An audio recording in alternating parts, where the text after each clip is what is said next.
Very good, and thank you, Madison, for sending some magic. Go ahead, Deshanti, build. I agree with Jamel, and I like to add on that it is also important for us to cite our source, because if we don't cite it, our teacher could think that just came from us, and she won't think that it came from a text. And when they ask to cite specific quotes, we won't get partial credit for that. Very detailed answer. Kiani, last one, and then I'm going to go choose somebody else for a new question. I agree with Sean, that I like to build on, because if you just say stuff out of the text, just say stuff out of the text, and I'm using quotation marks. She should think that you don't got no details, you got everything, like word for word from the text. Okay, so you're telling me partially why we need to make sure we include our details. I really want to shout out Deshanti and Keanu for using those conversation sentence starters by saying, I agree with Jamel and I want to build on. Those are the types of on-topic conversations that we should hear moving forward, okay? So when we are citing bibliographic information, there are three main things that we want to look for. So I want everybody to make sure you're tracking the board so you see my example.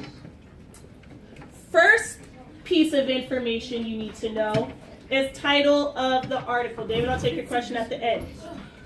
So oftentimes, the title is going to be really easy to find. It's at the top. It's usually bold. It's usually a little bit bigger. Okay? Next thing you want to look for is the author or the organization. Usually, it'll be right underneath the title. And it may say written by or by. Sometimes they even include a little picture. Okay? And last but not least, if it's a website, then you want to tell me which website you got it from. So this example would be from NPR. So we're going to do a little bit of practice with making sure that we understand how to identify this information and cite it properly. Yes, David? Oh, I was going to answer the first question that you asked, but the reason why you need to cite evidence is so that you can have the correct evidence for your slide, and so that you don't get, I guess, you just say charged for plagiarism.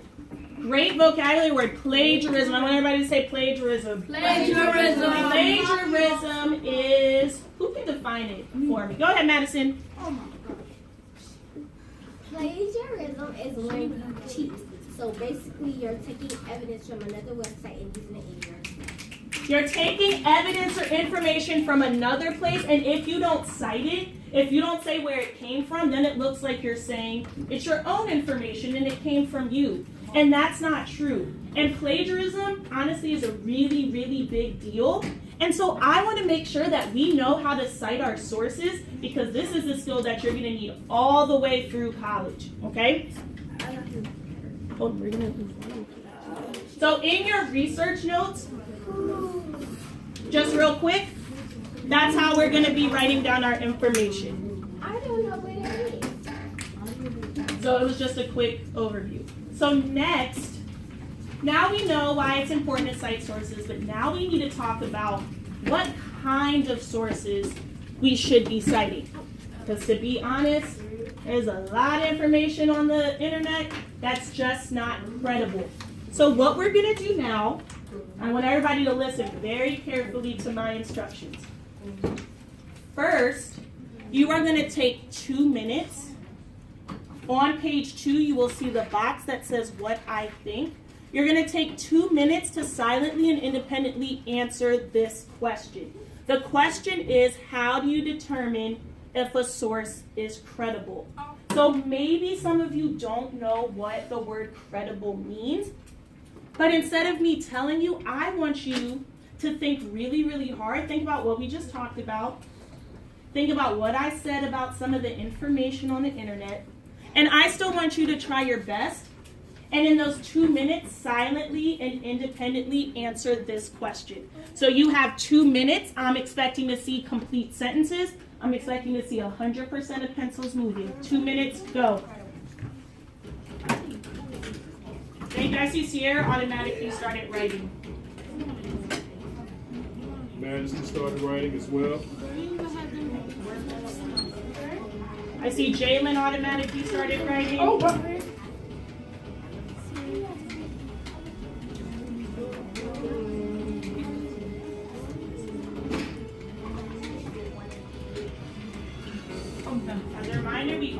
Voice level 0.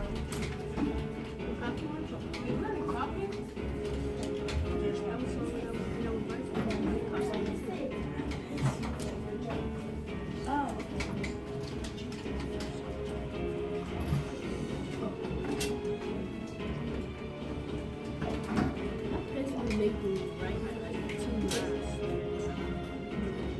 Well, I see a great sentence then from Jamel. I can determine the source is credible by, and she answered.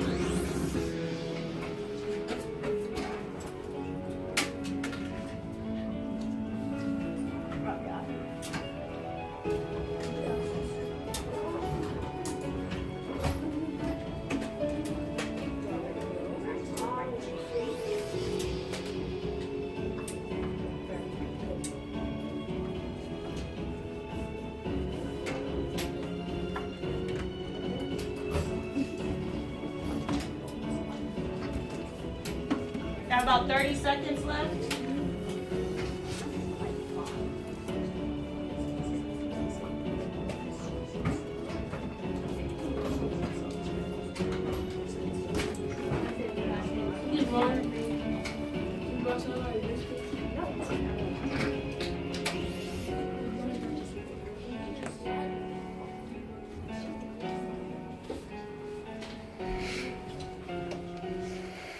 All eyes on me in 3, 2, 1, 0.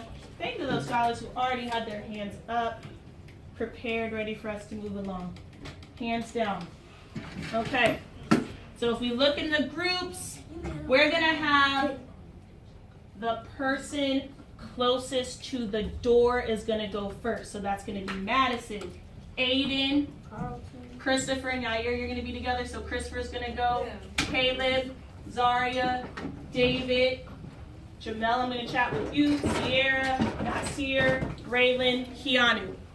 You, that partner A, is going to have 1 minute to share. Who can remind the class that the partner that's listening, what should they be doing? Go ahead, Madison. Your partner that's not talking, they need to be writing down what you're saying. Exactly. So you're listening and you're writing down in the second box what my partner thinks and says. So only the partners that I just designated are the ones talking. So that's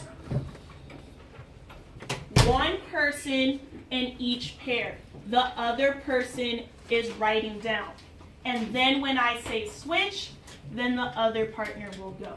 Okay? So when I start this timer, I'm expecting to hear on-topic conversations with sentence starters. I'm expecting to see the listening partner writing down notes. And I will be walking around listening and seeing what you're writing. 1 minute, go.